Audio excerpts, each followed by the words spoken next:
अस्सलामुअलैकुम क्लास, क्या हाल है। उम्मीद है कि सब खैरियत से होंगे। मैं हूं Mohammad Asif and today we will discuss about introduction to physics and it is our lecture number 2। और आज हम इंशाल्लाह डिस्कस करेंगे ब्रांचेस ऑफ फिज़िक्स। ठीक है, पहले लेक्चर में हमने इंट्रोडक्शन किया फिज़िक्स का, ठीक है, साइंस की डेफिनेशन की, फ़िज़िक्स की डेफिनेशन की, फ़िज़िक्स की जो इम्पोर्टेंस है, ठीक है, हमारे डेली लाइफ में, उसके बारे में हमने डिस्कस किया। तो आज हम इंशाल्लाह ब्रांचेस ऑफ फिज़िक्स के बारे में डिस्कस करेंगे। ठीक है, तो सबसे पहले हमारे पास जो फर्स्ट ब्रांच आती है वो है मैकेनिक्स। ठीक है, मैकेनिक्स। ये जो मैकेनिक्स है ये एक ग्रीक वर्ड है, ये वाला। ठीक है, ग्रीक वर्ड, मुझे भी नहीं ये पढ़ना आता, ठीक है, परेशान ना हूँ। तो ये ग्रीक वर्ड है, ठीक है, इससे ये ड्राइव किया गया, लिया गया मैकेनिक्स। अब इसमें हम किन चीज़ों का मुतालिया करते हैं, किन चीज़ों की स्टडी करते हैं। जो भी ऑब्जेक्ट मोशन में हो, जो भी चीज़ मोशन में हो, ठीक है, उसकी जो स्टडी है वो हम मैकेनिक्स में करते हैं। ठीक है, अब कोई बॉडी है वो मोशन में है, तो क्यों वो मोशन में है, ठीक है, क्यों वो मूव कर रही है, क्यों वो हरकत कर रही है, उसकी रीज़न क्या है। देखिए, एक चीज़ रुकी हुई है, वो चलना शुरू कर देती है, ठीक है, मूव करना शुरू कर देती है। एक रेस्ट में है, मूव करना शुरू कर देती है, उसकी क्या वजह हो सकती है। ठीक है, तो बड़ी आसान सी है, हमने उस पर फोर्स अप्लाई की है। ठीक है, तो मोशन मैकेनिक्स है, मैकेनिक्स में हम मोशन का मुतालिया करते हैं। कोई भी वो बॉडी जो ना, कोई भी जिस्म जो ना, वो अगर हरकत में है तो उसका मुतालिया करते हैं, और उस मोशन की वजह क्या है, तो वो मैंने बताया। कोई भी बॉडी अगर रेस्ट में है तो वो मूव करना शुरू कर देते हैं, उसके पीछे कोई वजह है। फ़र्ज़ कर लिया कि वो फोर्स है, हमने फोर्स अप्लाई की, बॉडी ने हरकत करना शुरू कर दिया, मूव करना शुरू कर दिया। ठीक है, अब उसके बाद मैकेनिक्स में हम उसकी मोशन के इफ़ेक्ट्स को हम डिस्कस करते हैं। ठीक है, कि उस मोशन की वजह से क्या इफ़ेक्ट्स होते हैं। देखिए, इफ़ेक्ट्स कौन कौन से हो सकते हैं। एक तो ये कि बॉडी पे हमने फोर्स अप्लाई की, ठीक है, अब वो फोर्स अप्लाई करने से बॉडी ने क्या किया, मूव करना शुरू कर दिया। ठीक है, फ़र्ज़ कर लिया कि हमारे पास एक वैन है, एक गाड़ी है, ठीक है, अब ये रेस्ट में है। जब रेस्ट में है तो फ़र्ज़ कर लिया ये ए पॉइंट पे, जब हमने इस पर फोर्स अप्लाई की तो इसने मूव करना शुरू कर दिया। ठीक है, इसने मूव करना शुरू कर दिया। अब जब ये मोशन में होगी तो ज़ाहिर सी बात है इसने कोई ना कोई डिस्टेंस भी कवर करना है। ठीक है, अब ये डिस्टेंस कवर करेगा तो ज़ाहिर सी बात है जब ये मूव कर रही है तो इसकी कोई ना कोई स्पीड होगी, कोई ना कोई वेलोसिटी होगी। ठीक है, कोई ना कोई इसकी इनिशियल वेलोसिटी होगी, कोई फाइनल वेलोसिटी होगी या स्पीड होगी। तो ये सारी चीज़ें इसके इफेक्ट्स में आती हैं। ठीक है, उसके बाद है हीट, हरारत। एक्चुअली ये एनर्जी है। ठीक है, हीट जो ना ये एनर्जी है। अब ये हीट एनर्जी कैसे पैदा होती है, थर्मल एनर्जी, जब चार्जेस जो ना वो मोशन में होते हैं। ठीक है, उसके बाद इसमें हमने डिस्कस करना होता है नेचर ऑफ हीट, कि हीट जो ना उसकी नेचर क्या है। उसके बाद हमने मोड्स ऑफ ट्रांसफ़र, हमने देखना यह है कि जो हीट है वो एक जगह से दूसरी जगह कैसे ट्रांसफ़र होती है, इन चीज़ों के बारे में डिस्कस करना है। उसके बाद हमने इसमें देखना है इफ़ेक्ट्स ऑफ हीट, हीट के इफ़ेक्ट्स क्या हैं। ठीक है, हीट के इफ़ेक्ट्स क्या हैं। देखिए, मोड्स हैं, मोड्स ऑफ ट्रांसफ़र में क्या आएगा कि हीट जो है ना वो एक जगह से दूसरी जगह कैसे ट्रांसफ़र होती है। नंबर 1 पे कन्वेक्शन, नंबर 2 पे रेडिएशन, नंबर 3 पे है कंडक्शन। ठीक है, अब ये 3 है, कन्वेक्शन, रेडिएशन एंड कंडक्शन।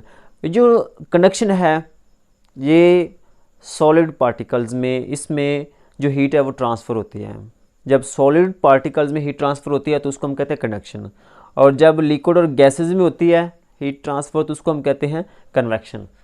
और जो रेडिएशन है ये, इसमें हीट जो ना वो ट्रांसफ़र होती है एज ए वेव्स की सूरत में ट्रांसफ़र होती है। अब ये हीट के इफ़ेक्ट्स क्या होंगे। देखें, एक तो यह है कि इससे टेम्परेचर इंक्रीज होगा, टेम्परेचर बढ़ेगा या कम होगा, एक इसका इफेक्ट ये है। दूसरा इफेक्ट ये है कि हीट जो ना, हीट से क्या होगा, वॉल्यूम इंक्रीज हो सकता है, वॉल्यूम डिक्रीज भी हो सकता है, कम भी हो सकता है, ज़्यादा भी हो सकता है, ठीक है। उसके बाद स्टेट है, स्टेट भी चेंज हो सकती है। कैसे? आइस है तो अगर हीट इंक्रीज करेंगे तो वो आइस लिक्विड में चेंज हो जाएगी, मतलब सॉलिड से लिक्विड में, तो स्टेट भी चेंज हो सकती है, उसकी प्रॉपर्टीज़ चेंज हो सकती हैं, ठीक है। ज़ाहिर सी बात है, जब सॉलिड से लिक्विड की तरफ जाएंगे तो उसकी प्रॉपर्टीज़ भी चेंज हो सकती हैं। शुरू में मैंने ये भूल गया, नेचर ऑफ हीट के बारे में मैंने नहीं बताया। तो देखें, हमें जो नेचुरली हीट मिल रही है वो सन से मिल रही है, ठीक है। तो सबसे बड़ा जो सोर्स है हीट का वो सन है, ठीक है। अब इसके इफ़ेक्ट्स क्या होंगे सन के? देखिए, हम सर्दियों में हमें जो सन की हीट है वो अच्छी लगती है, ठीक है, और गर्मियों में हम उससे बचने की कोशिश करते हैं। तो ये इसके इफ़ेक्ट्स हैं। उसके बाद थर्ड नंबर पे हमारे पास जो आती है ब्रांच, वो है साउंड, ठीक है। अब ये साउंड, जैसे मैं बोल रहा हूँ, ठीक है, कोई भी चीज़ है, किसी भी जिस्म से जो आवाज़ पैदा होती है, फ़र्ज़ कर लिया मैं यहाँ पे बोर्ड पे मार्कर को, ठीक है, इस पर हिट लगाता हूँ तो ये साउंड पैदा होती है। देखिए साउंड क्यों पैदा होती है? अब ये जो साउंड है, यहाँ पे मैंने क्या किया, इस पर हिट लगाई है तो ये वाइब्रेट करना शुरू कर देता है, ठीक है। मिसाल के तौर पर ड्रम है, उस पर स्टिक लगाएं तो वो वाइब्रेट करना शुरू कर देता है। तो कोई भी चीज़ है जब वो वाइब्रेट करती है, ठीक है, तब जाके वो साउंड पैदा होती है। अब वो जो साउंड है वो एक जगह से दूसरी जगह ट्रैवल करती है बाय मीडियम, ठीक है। तो साउंड एनर्जी की एक किस्म है, ठीक है, साउंड भी एक एनर्जी की किस्म है। तो ये ट्रैवल करती है वेव्स की सूरत में, और इसके लिए हमें मीडियम की ज़रूरत पड़ती है, ठीक है। अब वो मीडियम क्या है? फ़र्ज़ कर लिया मैं यहाँ पे बोल रहा हूँ और आप मेरी आवाज़ सुन रहे हैं, कैसे सुन रहे हैं? उसकी रीज़न ये मीडियम है। अगर ये मीडियम ना हो तो आप मेरी आवाज़ नहीं सुन सकते, ठीक है। वो मीडियम हवा है, फ़र्ज़ कर लिया, मीडियम चेंज भी हो सकता है, लेकिन यहाँ पे जो बड़ा मीडियम है वो हवा है, एयर है। तो यहाँ पे अगर एयर ना हो, हवा ना हो, तो हम एक दूसरे की बात नहीं सुन सकते, साउंड नहीं सुन सकते। अब ये मैंने लिखा है साउंड वेव्स, जो साउंड है वो ट्रैवल करती है, मूव करती है वेव्स की सूरत में, ठीक है, इस तरह से वेव्स की सूरत में। और प्रोडक्शन के बारे में मैंने बता दिया कि वेव्स, जो साउंड है वो किस जिस्म के वाइब्रेट होने से पैदा होती है, ठीक है। जब कोई जिस्म वाइब्रेट होगा तो उससे साउंड पैदा होगी। उसके बाद अब बात करते हैं प्रॉपर्टीज़ की। जो साउंड जो प्रोड्यूस होती है, ठीक है, उसकी अपनी फ्रीक्वेंसी होती है, उसकी अपनी वेलोसिटी होती है, अपनी वेवलेंथ होती है, ठीक है। तो ये सारी चीज़ें ये उसकी प्रॉपर्टीज़ में आती हैं, और इंशाल्लाह हम नेक्स्ट चैप्टर में इसको वन बाय वन चैप्टर में डिटेल से पढ़ेंगे। उसके बाद है इसकी एप्लीकेशंस, साउंड की जो एप्लीकेशंस क्या हैं, ठीक है। तो साउंड की जो एप्लीकेशंस हैं उसमें पहले नंबर पे है अल्ट्रासाउंड। देखिए, ये कुछ साउंड ऐसे हैं जो हम सुन लेते हैं और कुछ साउंड ऐसी हैं जो हम नहीं सुन सकते, ठीक है। उसकी जो नहीं सुन सकते उसमें ये अल्ट्रासाउंड है, सुनार है, और इसकी मदद से हम डिफरेंट वो काम लेते हैं। उसके अलावा इनकी एप्लीकेशन में सर्जिकल टूल्स बनाने में ये हमारे काम आती हैं, ठीक है। इसके अलावा जो जर्म्स हैं, जरासीम है, उसको ख़त्म करने के लिए भी ये साउंड इस्तेमाल होती है, ठीक है। तो ये थी इसकी एप्लीकेशंस। उसके बाद आ जाती है लाइट। तो देखिए, लाइट में हमने डिस्कस करना है लाइट क्या चीज़ है। Light is a form of electromagnetic radiation. देखिए, ये एक फॉर्म है इलेक्ट्रोमैग्नेटिक रेडिएशन की सूरत में, रेडिएशन की सूरत में ये आती है लाइट। इसमें क्या होता है, लाइट कब प्रोड्यूस होती है? एक तो ये कि इलेक्ट्रोमैग्नेटिक, यहाँ पे दो वर्ड हैं, इलेक्ट्रोमैग्नेटिक, लेकिन चार्जेस, इसमें चार्जेस मूव कर रहे होते हैं, ठीक है, आयंस या एटम्स। तो यहाँ पे चार्जेस मूव करते हैं, जब वो मूव करते हैं तो उस वक्त मूव की वजह से करंट प्रोड्यूस होता है और उसकी वजह से मैग्नेटिक फील्ड पैदा होता है, और तब जाके ये लाइट प्रोड्यूस होती है उसकी वजह से, ठीक है। अब इसकी प्रॉपर्टीज़ क्या है? लाइट की प्रॉपर्टीज़ क्या हैं? लाइट की प्रॉपर्टीज़ इस तरह से है कि लाइट जो है वो रिफ्रैक्ट भी हो सकती है, ठीक है, रिफ्लेक्शन भी हो सकती है, रिफ्रैक्शन भी हो सकती है, डिफ्रैक्शन भी हो सकती है, ठीक है, इंटरफेरेंस भी हो सकती है। तो ये इसकी प्रॉपर्टीज़ हैं। तो प्रॉपर्टीज़ में कौन कौन सी चीज़ें मैंने बताई हैं? रिफ्रैक्शन, रिफ्लेक्शन, डिफ्रैक्शन, इंटरफेरेंस, इस तरह से कोई और भी हैं, ठीक है। तो ये चंद मैं यहाँ पे बता रहा हूँ। उसके बाद लाइट का जो वर्किंग रूल है, ठीक है, ये कि वर्क किस तरह से करती है, उसके बारे में हमने डिस्कस करना होता है। और उसके बाद इसमें ऑप्टिकल इंस्ट्रूमेंट्स हैं, उसके बारे में भी हमने डिस्कस करना होता है लाइट में। तो ये ऑप्टिकल इंस्ट्रूमेंट्स हैं, हम ग्लासेस लगाते हैं, ठीक है, वो ग्लासेस लगाते हैं देखने के लिए, लाइट को देखने के लिए, तो वो भी इसी में स्टडी किया जाता है। उसके बाद नेक्स्ट ब्रांच जो आती है वो हमारे पास है electricity and magnetism. Electricity and magnetism. अब जब बात करते हैं इलेक्ट्रिसिटी की, यहाँ पे लिखा हो मैंने बताया इलेक्ट्रिसिटी से है। तो इलेक्ट्रिसिटी में चार्जेस आ जाते हैं, जैसे यहाँ पे मैंने बताया। अब वो जो चार्जेस हैं उसकी दो स्टेट हो सकती हैं, या तो वो रेस्ट में है या वो मोशन में है। जब रेस्ट में होगा तो उस वक्त इलेक्ट्रिसिटी प्रोड्यूस नहीं होगी, और जब ये चार्जेस मूव कर रहे होंगे, मोशन में होंगे, तब इलेक्ट्रिसिटी प्रोड्यूस होती है। और जब इलेक्ट्रिसिटी प्रोड्यूस होगी मोशन ऑफ चार्जेस की वजह से, तब उसमें मैग्नेटिक फील्ड पैदा होता है, ठीक है। इस तरह से इनका आपस में रिलेशन है, इलेक्ट्रिसिटी एंड मैग्नेटिज्म। तो वहाँ पे मैग्नेटिक फील्ड पैदा होता है, तो ये इनका रिलेशन है आपस में। जब चार्ज मूव करते हैं इलेक्ट्रिसिटी प्रोड्यूस होती है, अब वो मोशन की वजह से उसमें मैग्नेटिक फील्ड पैदा होता है, तो उसको हम कहते हैं रिलेशनशिप विद मैग्नेटिज्म। उसके बाद नेक्स्ट ब्रांच आती है एटॉमिक फिजिक्स। एटम से है एटॉमिक फिजिक्स, ठीक है। और पहले वक्तों में यही कहते थे कि एटम जो है ना वो सबसे छोटा पार्टिकल है, स्मॉलेस्ट पार्टिकल है। इसमें हम क्या कहते हैं, एटम के स्ट्रक्चर के बारे में पढ़ते हैं, ठीक है, और एटम की प्रॉपर्टीज़ के बारे में पढ़ते हैं।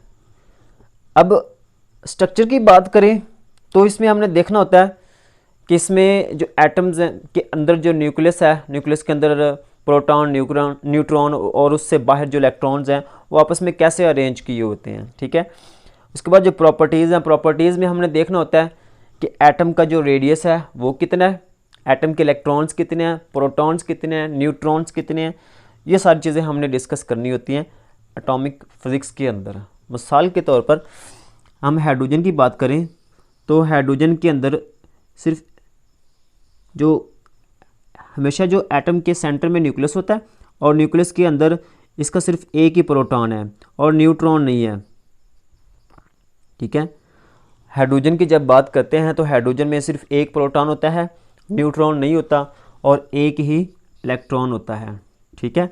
और आपको पता होना चाहिए इलेक्ट्रॉन पे नेगेटिव चार्ज और प्रोटॉन पे पॉजिटिव चार्ज होता है। तो ये इसका स्ट्रक्चर है। अब अगर प्रॉपर्टीज़ की बात करें तो प्रॉपर्टीज़ में हमने ये देखना होता है कि इसका रेडियस कितना है, ठीक है, इसकी डेंसिटी कितनी है, इसका वॉल्यूम कितना है, ये सारी चीज़ें हमने डिस्कस करनी होती हैं। तो एटॉमिक फिजिक्स में हम एटम के बारे में पढ़ रहे होते हैं कि एटम का स्ट्रक्चर किस तरह से होगा, और उसकी प्रॉपर्टीज़, उसकी डेंसिटी कितनी होगी, उसका वॉल्यूम कितना होगा, उसका रेडियस कितना होगा, ठीक है। ये सारी चीज़ें हमने इसमें पढ़नी होती हैं। इसके बाद नेक्स्ट ब्रांच हमारे पास आती है न्यूक्लियर फिजिक्स। न्यूक्लियाई से है, और जो न्यूक्लियाई है ये न्यूक्लियस की जमा है, ठीक है, प्लूरल ऑफ न्यूक्लियस। तो न्यूक्लियर फिजिक्स इसमें हम क्या करते हैं, it is the study of proton and neutron. देखिए अभी मैंने बोला न्यूक्लियाई, न्यूक्लियस की जमा है, ठीक है, प्लूरल ऑफ न्यूक्लियस, ठीक है।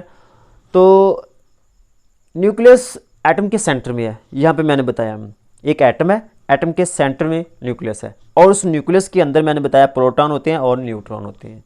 तो बेसिकली हम प्रोटॉन और न्यूट्रॉन्स की ही स्टडी करते हैं न्यूक्लियर फिजिक्स में, ठीक है। न्यूक्लियर फिजिक्स में मैंने बोला कि न्यूक्लियाई है, प्लूरल ऑफ न्यूक्लियस, जो कि एटम के सेंटर में होता है, और एटम के सेंटर में है तो उसके अंदर प्रोटॉन होते हैं और न्यूट्रॉन होते हैं। उसी के बारे में हम यहाँ पे डिस्कस करते हैं न्यूक्लियर फिजिक्स में। अब उसका स्ट्रक्चर कैसा होगा, उसकी प्रॉपर्टीज़ वही चीज़ें हैं, ठीक है। तो ये एटम से रिलेटेड ही हैं, यहाँ पे हमने डिस्कस करना है कि न्यूक्लियस के अंदर जो प्रोटॉन्स हैं और न्यूट्रॉन्स हैं वो कितने हैं, उसका एटम का रेडियस कितना है, ये सारी चीज़ें यहाँ पे प्रॉपर्टीज़ में आ जाती हैं। उसके बाद प्लाज्मा फिजिक्स है। प्लाज्मा फिजिक्स आपने 3 मैटर की जो मादा की 3 हालतें, 3 स्टेट्स वो आपने सुनी हुई हैं, पढ़ी हुई हैं, ठीक है। Liquid, solid, liquid and gases, ये 3 हमने पढ़ी हुई हैं, सॉलिड, लिक्विड एंड गैसेस। लेकिन यहाँ पे ये 4th स्टेट भी है, आयंस, ठीक है। 4th स्टेट कौन सी है, आयंस। अब ये आयंस का पहला सवाल ये है कि ये प्रोडक्शन कैसे इसकी होती है। हम देखिए कोई भी मैटर है, कोई भी चीज़ है, ठीक है, जब हम उसको हीट करते हैं हाई टेम्परेचर पर, ठीक है, उसको जब हम हीट अप करते हैं हाई टेम्परेचर पर तो उस वक्त आयंस प्रोड्यूस होते हैं, ठीक है। अब इस प्लाज्मा फिजिक्स में आयंस की प्रॉपर्टीज़ के बारे में डिस्कस करते हैं, ठीक है, कि आयंस जो होते हैं, प्लाज्मा है उसकी जो प्रॉपर्टीज़, उसकी कोई शेप नहीं है, कोई वॉल्यूम नहीं है, ठीक है, सेम। उसके बाद इसकी डेंसिटी जो ना वो कम होती है सॉलिड और लिक्विड के बाद।